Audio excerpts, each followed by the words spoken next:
નમસ્તે. શ્રી સાર્વજનિક કન્યા વિદ્યાલય પ્રાથમિક વિભાગ તરફથી મારા આપ સર્વેને નમસ્કાર. આજે આપણે ધોરણ 8માં ઇંગ્લિશ ગ્રામરના પોઈન્ટ બીકોઝ અને ધેરફોર સમજવાના છે. સૌથી પહેલાં તો આપણે એ સમજવા માટે પ્રયત્ન કરીએ કે બીકોઝ અને ધેરફોર શું છે. તો જુઓ બેટા, બીકોઝ અને ધેરફોરને આપણે સંયોજક કહેવાય. હવે સંયોજક સૌથી પહેલાં તો સમજવું પડે કે સંયોજક એટલે શું. તો સંયોજક શબ્દ જેવો છે કે કંઈ જોડે છે, બરાબર.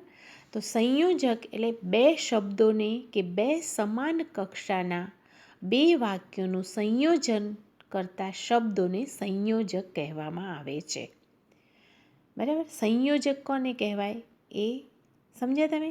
બે શબ્દોને કે બે સમાન કક્ષાના બે વાક્યોનું સંયોજન કરતા જે શબ્દ હોય તેને સંયોજક કહેવામાં આવે છે. સંયોજકને ઇંગ્લિશમાં શું કહેવાય છે? કંજક્શન કહેવાય છે. હવે જુદા જુદા કંજક્શન તમે ધોરણ 5, 6, 7માં ભણ્યા છે. 8માં અત્યારે આગળ બે કંજક્શન જે મેં તમને બતાવ્યા કે ધેરફોર અને બીકોઝ ભણવાનો છે. તો કંજક્શન કયા કયા છે? ઘણા બધા છે, પણ મેં તમને અહીંયા બતાવ્યા છે કે and, but, or, because, therefore, so, either, or વગેરે ઘણા બધા કંજક્શન છે. પણ આ બધા કંજક્શનમાંથી અમુક તમે ભણી ગયા છો આગળના ધોરણમાં, અને આગળ બીજા બધા આવશે, ઘણા બધા ભણવાના આવશે. પણ આજે આપણે અહીંયા બીકોઝ અને ધેરફોર ભણવાના છે. સૌથી પહેલાં તો બીકોઝને જોઈએ. તો બીકોઝનો અર્થ શું થાય છે? કારણ કે. હવે બીકોઝ ક્યારે વપરાય અને ધેરફોર ક્યારે વપરાય એ આપણે સમજવાનું છે, જે આપણે આપણા વિડીયોમાં જોતા જઈએ છીએ. હવે જુઓ, મેં તમને બીકોઝ બતાવેલું છે કે જ્યારે આપેલ બે વાક્યોને સંયોજકની મદદથી જોડવાના થાય ત્યારે આપેલ વાક્યમાં પ્રથમ વાક્યમાં કોઈ ક્રિયા દર્શાવેલી હોય અને બીજા વાક્યમાં ક્રિયાનું કારણ દર્શાવેલું હોય તો વાક્ય બીકોઝ સંયોજકથી જોડવામાં આવે છે. સમજ્યા? બીકોઝ સંયોજક ક્યારે જોડાય? જ્યારે બી કંજક્શનથી જ્યારે વાક્યને જોડવાનું હોય ને ત્યારે હંમેશા યાદ રાખવાનું કે કોઈ પણ બે વાક્યો આપેલા હશે. બે વાક્યોને જ્યારે કંજક્શનથી જોડવાના છે, એટલે બીકોઝ કંજક્શનથી જ્યારે જોડવાના હોય છે તો બે વાક્યોને આપણે સમજવાના હોય છે કે પ્રથમ વાક્યમાં કોઈ ક્રિયા દર્શાવેલી હોય અને બીજા વાક્યમાં તે ક્રિયાનું કારણ દર્શાવેલું હોય ત્યારે કયા સંયોજકથી જોડવામાં આવે છે? બીકોઝ સંયોજકથી જોડવામાં આવે છે.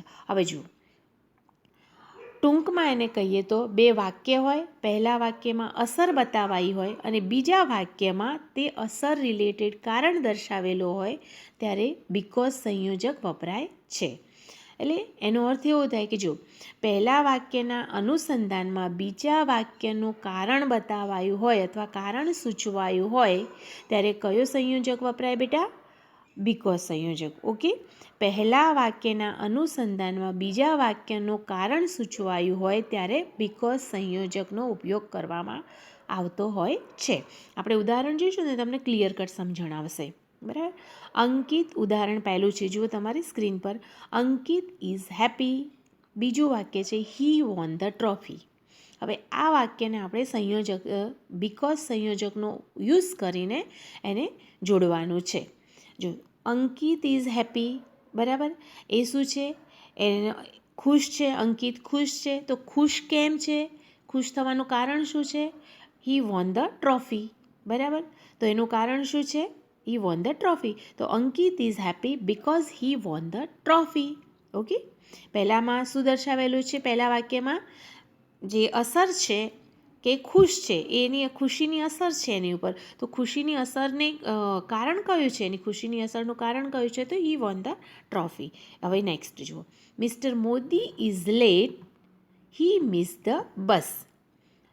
Mister Modi is late because he miss the bus. જો અહીંયા મારે ભૂલથી ડિલીટ લખાયું છે. ડિલીટ એકચ્યુઅલી જે નથી લખવાનું, ત્યાં મિસ લેટ કરવાનું છે. Okay, late, LATE. Mister Modi is late because he miss the બસ.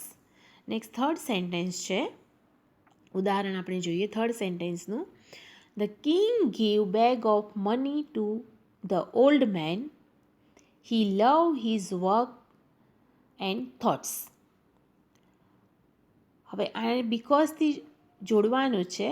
તો જુઓ, the king gave bag of money to the old man because he loves his work and thoughts.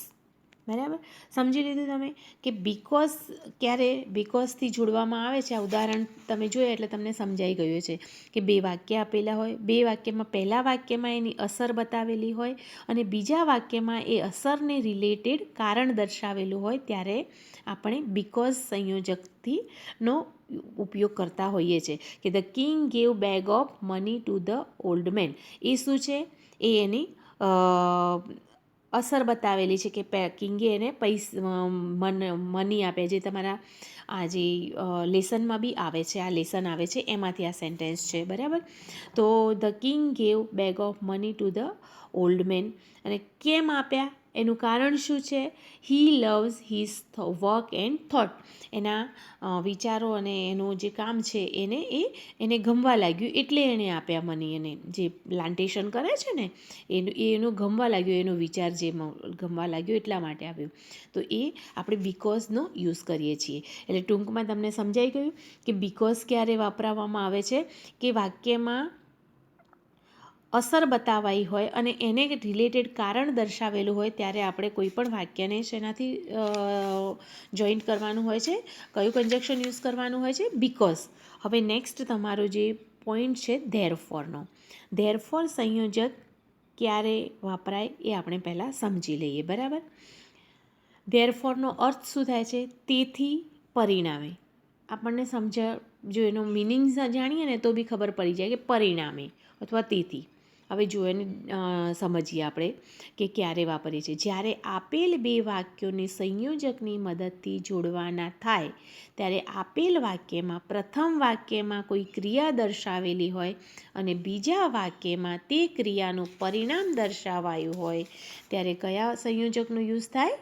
Therefore સંયોજકનો. પ્રથમ વાક્યમાં ક્રિયા દર્શાવેલી હોય અને બીજા વાક્યમાં તે ક્રિયાનું પરિણામ દર્શાવાયું હોય, ત્યારે ધેરફોર સંયોજકનો ઉપયોગ આપણે કરવાનો હોય છે. ઓકે, એટલે વાક્યની અંદર કારણ દર્શાવેલું હોય, પછી પરિણામ દર્શાવેલું હોય, પછી પરિણામ પહેલાં એનું કારણ બતાવેલું હોય અને પછી એનું પરિણામ બતાવ્યું હોય, એટલે કે પહેલા વાક્યના અનુસંધાને બીજા વાક્યના પરિણામ સૂચવાયું હોય, ત્યારે ધેરફોર વપરાય છે. હવે તો તમે ઉદાહરણ જોશો ને એટલે તમને સમજ પડે. જે ઉદાહરણ આપણે બીકોઝમાં યુઝ કર્યા હતા એ જ ઉદાહરણ હું તમને અહીંયા બતાવું છું. અંકિત વોન ધ ટ્રોફી. બીજું સેન્ટેન્સ છે હી ઇઝ હેપી. બરાબર, તો પહેલું શું છે અહીંયા કે પ્રથમ વાક્યમાં ક્રિયા દર્શાવી છે. ક્રિયા કઈ છે એની? Von the trophy. અને એને અસર કઈ છે? એનું પરિણામ કયું છે? He is happy. પરિણામ છે ને. તો Ankit won the trophy, therefore he is happy. Next બીજું સેન્ટેન્સ છે mister Modi miss the bus, he was late. તો mister Modi miss the bus, therefore he was late. Okay, the king loves old man work and thoughts. બીજું sentence છે he gave bag of money to him. the king loves old man work and thoughts, therefore he gave bag of money to him. બરાબર, સમજાઈ ગયું? therefore એકદમ easy છે બંને.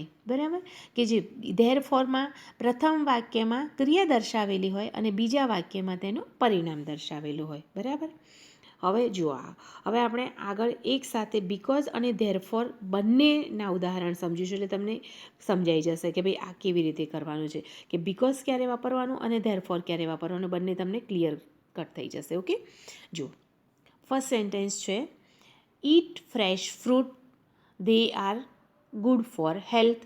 હવે પહેલું આપણે બીકોઝનો યુઝ કરીશું. It fresh fruit, because they are good for health. અને જ્યારે આપણે ધેરફોર વાપરવાનું હોય ત્યારે શું થશે? જે દે છે, દે શેના માટે વપરાયું છે? ફ્રેશ ફ્રૂટ્સ માટે વપરાયું છે. તો they fresh fruits are good for health, therefore they are eat, અથવા therefore we should eat. Okay. હવે નેક્સ્ટ સેન્ટેન્સ છે, Reema is happy, she has got a new bicycle. Reema ખુશ છે કારણ કે તેને નવી બાઇસિકલ કેમ ખુશ છે? તો તેને નવી બાઇસિકલ મળી છે. તો હવે પહેલાં આપણે એને બિકોઝથી જોડીશું. Rima is happy because she has got a new bicycle. હવે રીમાને નવી બાઇસિકલ મળી છે તેથી તે ખુશ છે. તો શું થઈ જશે? Reema got a new bicycle, therefore she is happy. Next sentence છે, do not drink impure water, it causes disease.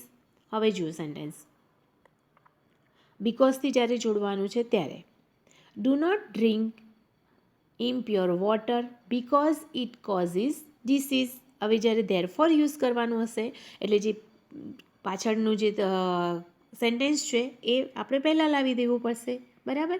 કારણ કે પરિણામ એમાં છે. તો ઈટ છે, ઈટની જગ્યાએ શું આવશે?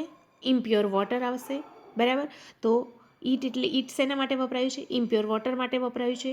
એટલે આપણે શું લખીશું? ધેરફોર જ્યારે સેન્ટેન્સમાં લખવાનું છે, ધેરફોરથી જ્યારે જોઈન કરીએ છીએ ત્યારે impure water causes disease, therefore you should not drink it.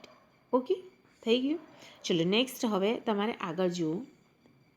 આગળ શું કરવાનું છે? હું તમને થોડીક પ્રેક્ટિસ માટેના સેન્ટેન્સ આપીશ, બરાબર? એ સેન્ટેન્સને તમારે તમારી જાતે તૈયાર કરવાના છે, તમારી જાતે લખવાના છે, અને લખીને પછી મને આન્સર બી મોકલવાના છે તમારે. ઓકે, કમેન્ટ બોક્સમાં તમારે મને આન્સર આપી દેવાના, હું જોઈ લઈશ તમારા. Okay, join the following sentence using with, because or therefore. Because અથવા ધેરફોર તમારે ફાઇન્ડ આઉટ કરવાનું કે ક્યાં બિકોઝ વાપરવાનું છે ને ક્યાં ધેરફોર વાપરવાનું છે.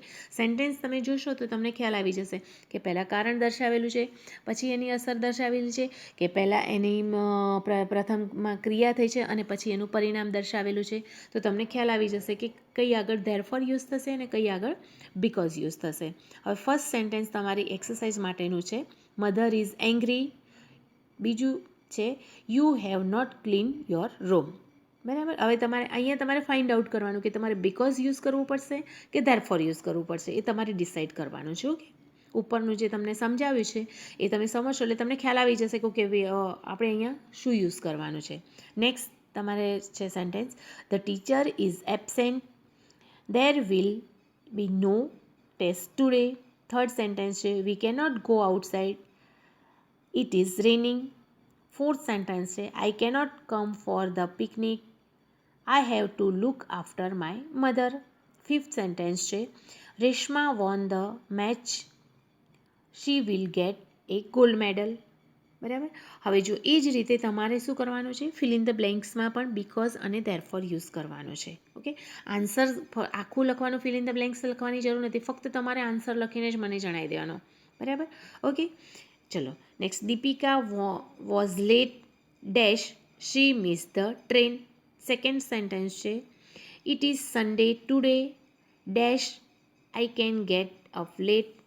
થર્ડ સેન્ટેન્સ છે તમારી માટે, Rohini has not done her homework dash, the teacher will punish her. Fourth sentence છે, Anu is studying dash, she will not watch TV. Fifth sentence છે, mister Patel went home dash, he had no homework in the office. હવે જો third તમારે જે practice કરવાની છે એ કેવી રીતે કરવાની છે? જે એક સેન્ટેન્સ આપ્યું છે તમને અને તમારે એ બંને સેન્ટેન્સને ધેરફોર અને બિકોઝનો યુઝ કરવાનો છે. ઓકે, જો ફર્સ્ટ સેન્ટેન્સ છે તમારી માટે, we should save water, it is our lifeline. Second sentence છે, do not cut trees are important for environment. Third sentence છે, do not tease animal, it is a bad habit. Fourth sentence છે, eat fresh fruits, they are good for health. એક્ઝામ્પલમાં બી આવી ગયેલું છે આ sentence તો તમારી માટે. 5th સેન્ટેન્સ છે, you should exercise regularly, it keeps you fit. Okay, આટલું વર્ક તમારે કરવાનું છે બેટા. હવે જુઓ, નીચે તમને શોર્ટમાં હું તમને સમજાવું છું. આજે મેં એક્સરસાઇઝ તમને આપી છે ને, એ તમારે કમ્પલસરી કરીને તમારે કમેન્ટ બોક્સમાં એના જવાબ મોકલી આપવાના છે. હવે ફરી એકવાર ટૂંકમાં સમજી લઈએ. કહીએ તો શું છે, કારણ દર્શાવેલું હોય ત્યારે બીકોઝથી વાક્ય બને અને પરિણામ દર્શાવેલું હોય ત્યારે ધેરફોરથી વાક્ય બને. ઓકે, એકદમ શોર્ટમાં યાદ રાખવા માટે, કારણ દર્શાવેલું હોય ત્યારે બીકોઝથી વાક્યને જોડવામાં આવે છે અને પરિણામ જ્યારે પાછળના સેન્ટેન્સમાં પરિણામ દર્શાવાયું હોય તો ધેરફોરથી વાક્ય જોડવામાં આવે છે. એ જ રીતે આ મોસ્ટલી યાદ રાખવાનું, ઘણી જગ્યાએ મે બી હોઈ બી શકે, ન બી હોઈ શકે. ખાલી જગ્યામાં કેવી રીતે હોય છે યાદ રાખવા માટે તમારે જોવાનું, જ્યાં અલ્પવિરામ હોય ત્યાં ધેરફોરનો યુઝ થાય. પહેલું સેન્ટેન્સ આપેલું હોય, પછી અલ્પવિરામ હોય અને પછી ખાલી જગ્યા હોય તો ધેરફોરનો યુઝ થાય. એટલે કે ખાલી જગ્યાના પહેલાં અલ્પવિરામ આપેલું હોય અને બીકોઝ અને ધેરફોર યુઝ કરવાના હોય તો ખાલી જગ્યામાં અલ્પવિરામ આપેલું, ખાલી જગ્યાના પહેલાં અલ્પવિરામ આપેલું હોય તો તમારે શું આવશે, ધેરફોરનો યુઝ થશે. અને જો અલ્પવિરામ ન આપેલું હોય અને સીધી ખાલી જગ્યા આપેલી હોય તો બીકોઝ યુઝ થાય છે. આ મોસ્ટલી આવું હોય છે, પણ તમારે તોય તમારી જે બુદ્ધિ છે એને કામે તો લગાડવી જ પડતી હોય છે. ઓકે, આઈ થિંક મને એવું લાગે છે કે તમને ધેરફોર અને બીકોઝનો જે કોન્સેપ્ટ છે એ ક્લિયર થઈ જ જશે આ વિડીયો જોવાથી. અને તે ન થાય તો તમને કંઈ બી પ્રશ્ન હોય તો તમે મને પૂછી શકો છો. થેન્ક યુ બેટા.